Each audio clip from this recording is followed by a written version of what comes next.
O eto nabungaran nyo, kanina ko pa po ito piniprito, mapula na, liempo, pork chop, pinaghiwa-hiwa ko ng maliliit.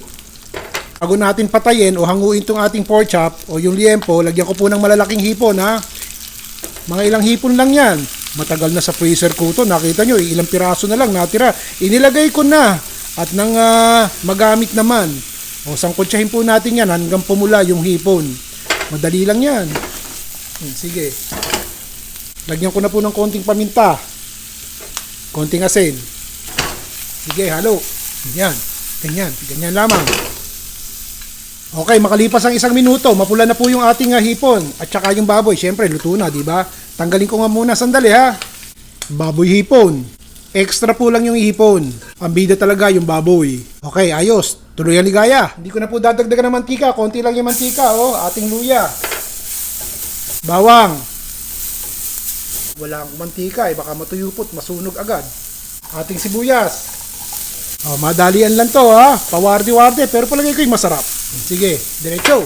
Ilalagay ko na po itong ating sariwang kabute. Ang kabuti po, matubig yan Habang niluluto nyo at naluluto, ang tubig po kumakatas. So lutuin nyo ng mga 3 minuto nang kumatas po ang tubig.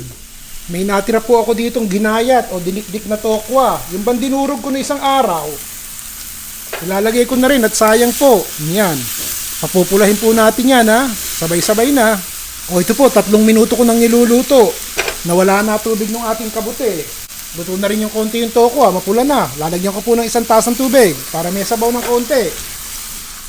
Kayo na po magtimpla ng pampaalat. Ito po ay 2 kutsarang toyo. 2 kutsarang oyster sauce kung meron po kayo. Halo po natin. Konting paminta ulit. O, lagyan natin ng gulay. Konting broccoli lang po ito. Pero hindi kinakailangan broccoli ang halo nyo. Pwede naman na malunggay, kangkong, dahon ng kamote, pechay, repolyo. Takpan po natin sandali. Sandali lang lulutuin yung broccoli baka naman ma-overcook. 1 minuto lamang. Tanggalin ko na po muna itong gulay ha. Lagay natin sa isang malukong. Ayan. Okay na yata ito Pero hindi po ako titigil dyan. Sandali nga, may gagawin pa tayo. O, dyan muna kayo ha. Konting mantika, 2 kutsarang mantika po. Pag mainit na, lagay na po natin itong mike. Itong mike, luto na po. Ginabad ko sa mainit na tubig, para lalong lumambot. Sandali lang to, ha. Sige, halo. Yan.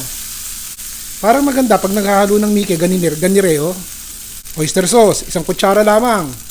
Huwag nating lagyan ng toyo at baka umalat ng matindi. At yung ating gulay, may toyo na at may oyster sauce. Tama na po yan. Gawin nating medyo malutong ng kapiranggot. O ngayon, lalagay ko na po itong ating gulay.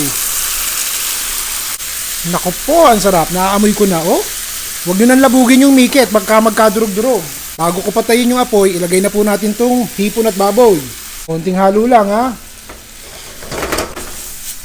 Ayan. Baka naman sumemplang sa sahig itong niluluto nyo pag ginaganto nyo. Wag nang ganon ha. At baka imbis na may makain kayo, sahig nyo makakain. O, patayin na po natin ang apoy at yun na yun. Alam nyo, yung Mickey po, idinagdag ko na lang sa huli. Naisip ko habang nagluluto ako para padagdag din. Kung may darating na bisita, kailangan lagi kayo may sotanghon, may bihon, may kanton, may Mickey. Para kung ano man ang lutuin nyo, marami makakain dahil yun po extender. Pagdating naman sa broccoli, pechay na lang ihalo nyo. Kung hindi po kaya ng budget nyo ang broccoli, pati yung kabute, yung nasa lata na lang. Para mura-mura ng konti. Yung hipon, tanggalin nyo na. Sana po naibigan nyo ito. Umaasa po ako na sa araw-araw na pagbabahagi ko sa inyo ng ulam, mga kaibigan, nagugustuhan nyo. Kung hindi naman, isulat nyo po sa baba kung ano masasabi nyo at nang mabasa ko. At sa susunod, susubukan natin ulit. Sana po ay magkaigi. Ayos po ba? Alam ko naman kung ano gusto nyo Mga ulam na madaling lutuin, mabilis kainin, ang marikado, mura at madaling hanapin. Tama po ba? Yun ang gagawin natin sa susunod. Si Ron Vilaro po.